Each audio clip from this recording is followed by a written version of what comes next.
Muito bom dia, me chamo Milton José da Silva Neto, candidato ao concurso do CSPM, Curso Superior de Polícia Militar do Estado do Rio Grande do Sul, da Brigada Militar.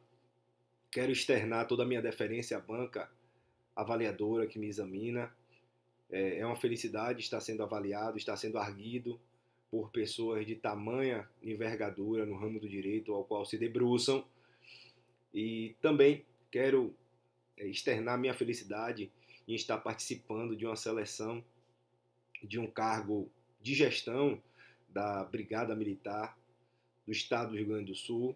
Nós sabemos que a violência no Brasil é uma situação endêmica.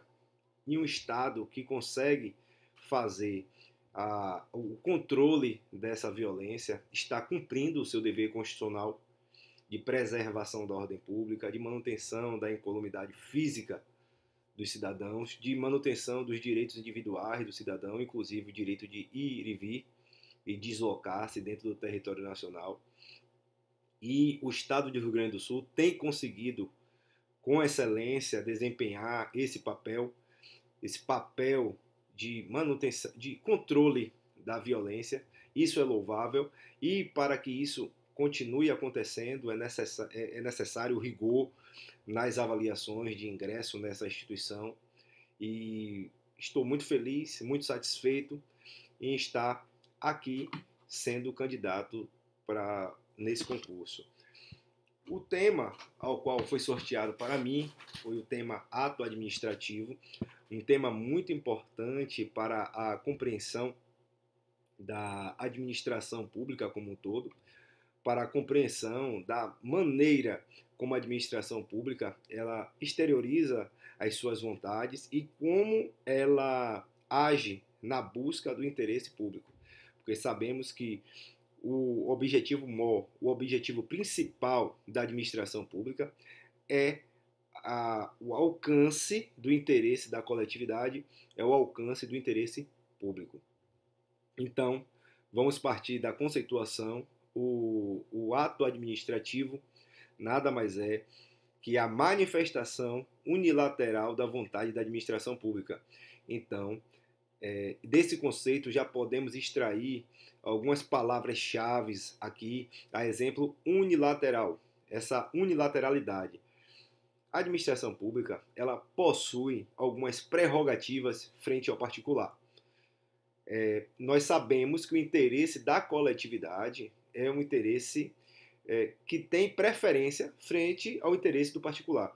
Um exemplo, você tem um terreno para o seu usufruto, para que a sua família venha usufruir também desse terreno, mas existe a necessidade da construção de um hospital. Então, na construção desse hospital vão ser beneficiadas, vamos botar aqui como exemplo, 5.000 pessoas em detrimento de uma família de 10 pessoas. Então, o interesse público, o interesse da coletividade irá prevalecer. Então, como o conceito de ato administrativo é a manifestação unilateral da vontade da administração pública, essa unilateralidade, que é uma característica que independe da vontade do particular. O particular, mesmo não querendo, do exemplo que acabei de citar, caso o particular se recuse, ele não tem essa faculdade, porque a administração pública ela goza dessa precedência frente ao particular. Então, essa unilateralidade decorre do princípio da supremacia do interesse público em face do particular, mas não são só prerrogativas, existem também as obrigações. O contraponto a essa supremacia é a indisponibilidade do interesse público. Então, o gestor público, o agente público, não pode agir de forma deliberada, de forma não criteriosa. A atuação do agente público na pessoa da administração pública deve ser uma atuação pautada nos critérios de legalidade, nos critérios da moralidade administrativa, e isso é o que dá o aspecto de legalidade, podemos dizer assim, essa supremacia do interesse público está lastreado nessa indisponibilidade. É indisponível. O administrador público, ele não pode colocar interesses particulares nessa atuação, nessa sua atuação da administração pública. Então, esse é o conceito de administração pública. Conceito de administração pública, não me perdoe, conceito de ato administrativo, manifestação unilateral da vontade da administração pública. Nessa perspectiva, nós temos os requisitos ou elementos dos atos administrativos que, para o entendimento do ato administrativo, acredito eu que é o ponto-chave, o ponto importante para que possamos entender o que seria o ato administrativo, o que seria essa manifestação, essa exteriorização de vontade da administração pública. O primeiro elemento, requisito do ato administrativo, é a competência. A competência tem previsão legal, o agente competente à realização dessa atividade, desse ato administrativo, deverá estar previsto em lei. Inclusive, a não observância, na verdade, um agente público pode ter algumas atribuições e pode incorrer no abuso de poder, no abuso de autoridade, melhor dizendo, quando ele excede esse limite de competência. Então, nós temos o abuso de poder na modalidade desvio de poder, excesso de poder, que diz respeito à competência, e desvio de poder, que diz respeito à finalidade. Então, nós temos o agente competente, que deve ser respeitado, o agente competente, e esse agente competente tem previsão na legislação. É a legislação que irá delimitar qual é esse agente competente. Então, da competência decorre a delegação, decorre também a vocação, que é essa passagem temporária da competência para alguém. Então, eu, na figura de um gestor, de um agente público, eu tenho como transferir a minha competência de forma momentânea para alguém. Eu vou fazer essa transferência da competência por meio de uma delegação, ou então vou fazer a tomada da competência de alguém por meio do instituto da avocação. E, como já salientei, caso o indivíduo exceda esses limites legais de competência, ele estará incorrendo no abuso de autoridade. Abuso de autoridade. O segundo ponto a ser considerado nesse assunto ato administrativo é a finalidade. A finalidade são os objetivos imediatos. O que a administração pública objetiva alcançar com esses atos administrativos. Então, nós temos a finalidade genérica e nós temos a finalidade específica. A finalidade genérica é uma finalidade que está presente, e, na verdade, está presente em todo o ato administrativo, deverá, o imperativo da legislação é esse, que deverá estar presente em todo o ato administrativo, que é o interesse público. Todas as ações, todos os movimentos da administração pública devem ser pautados no interesse da coletividade, do interesse público. Então, a finalidade genérica do ato administrativo, a finalidade desse ato administrativo é o interesse público. Mas não só essa finalidade, o ato administrativo ele também tem uma finalidade específica. Essa finalidade específica ela é intrínseca a cada ato administrativo.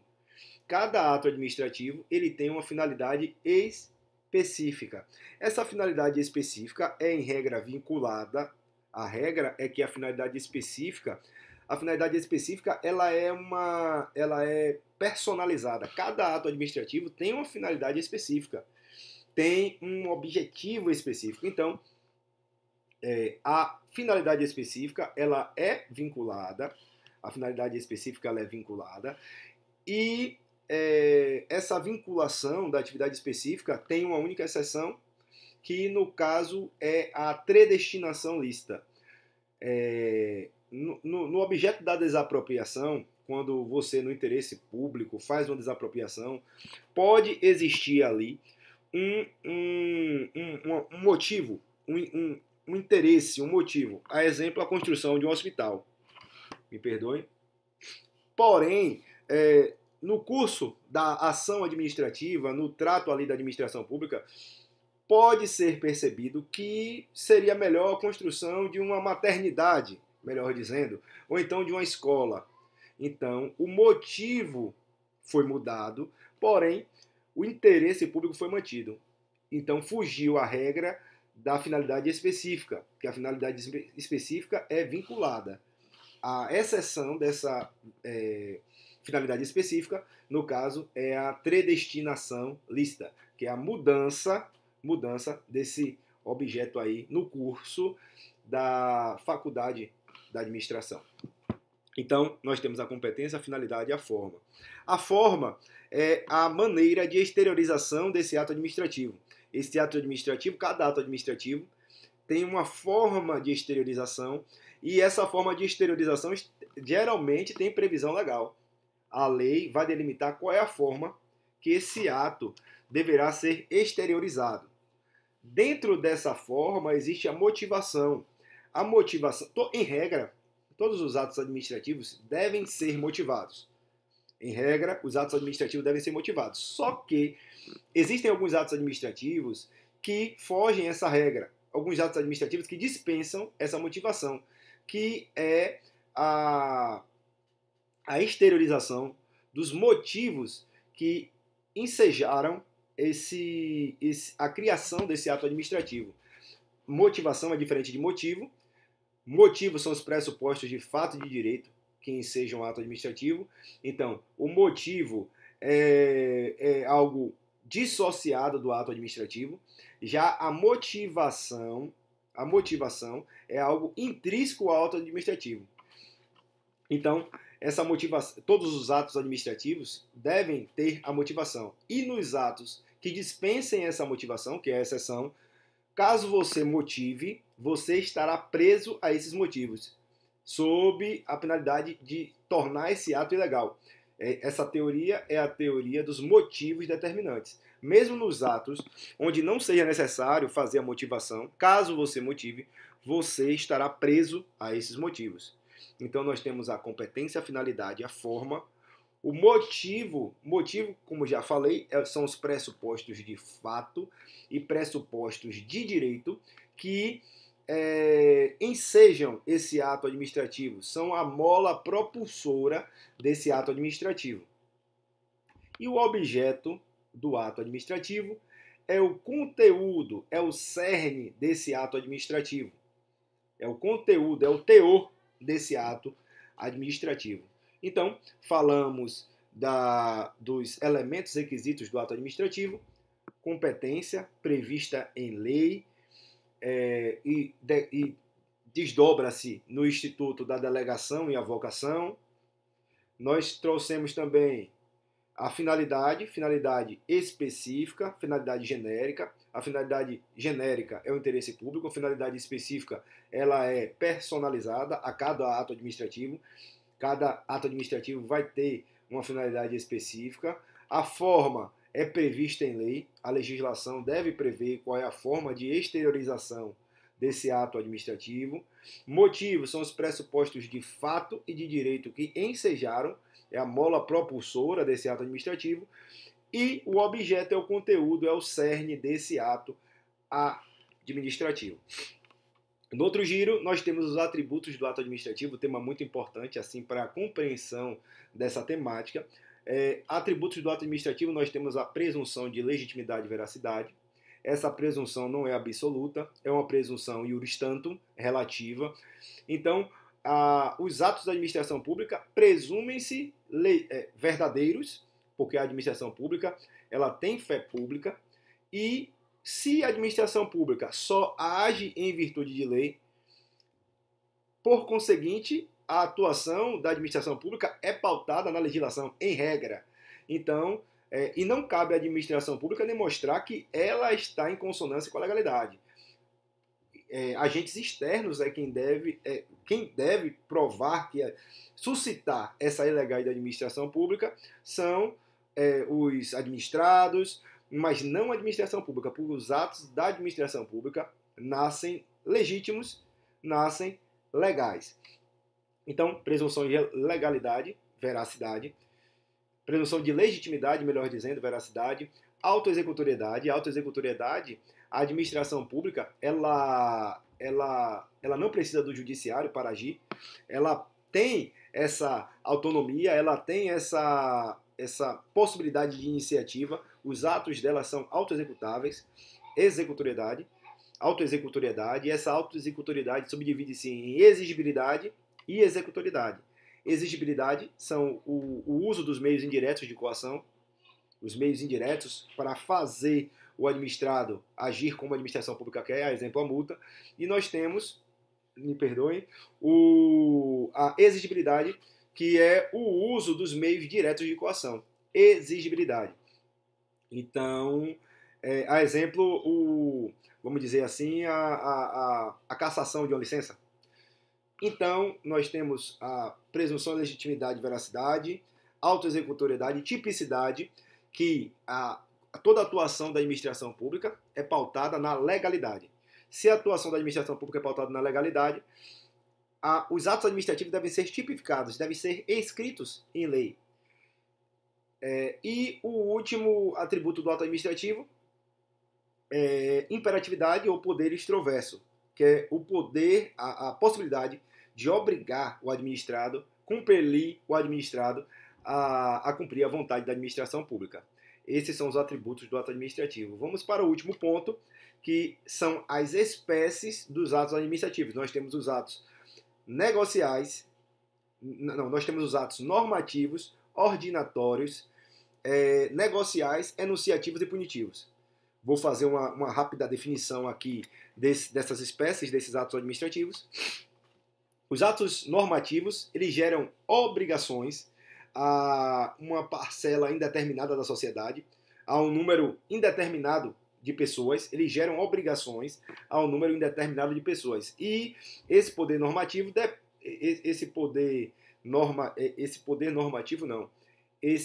essa espécie de ato normativo, ele decorre do poder normativo. Ele não inova no ordenamento jurídico, mas ele cria obrigações a um número indeterminado de pessoas. Poder normativo. Poder ordinatório é um poder de ordenação interna, onde existirá um escalonamento, uma estratificação dentro da própria estrutura da administração. Uma estratificação dentro da própria estrutura da administração e decorre do poder hierárquico. Ordinatórios. Nós temos os atos negociais, que são atos onde a administração pública autoriza o particular a alguma coisa, a administração pública concede um direito ao particular, uma autorização, uma permissão de uso.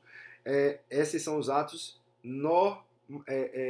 negociais. E esses atos, um ponto muito importante a salientar, é que não se faz o uso da imperatividade, do poder extroverso. São atos onde a administração pública se coloca em pé de igualdade ali com o administrado. Então, nós temos também os atos enunciativos, são os atos que declaram.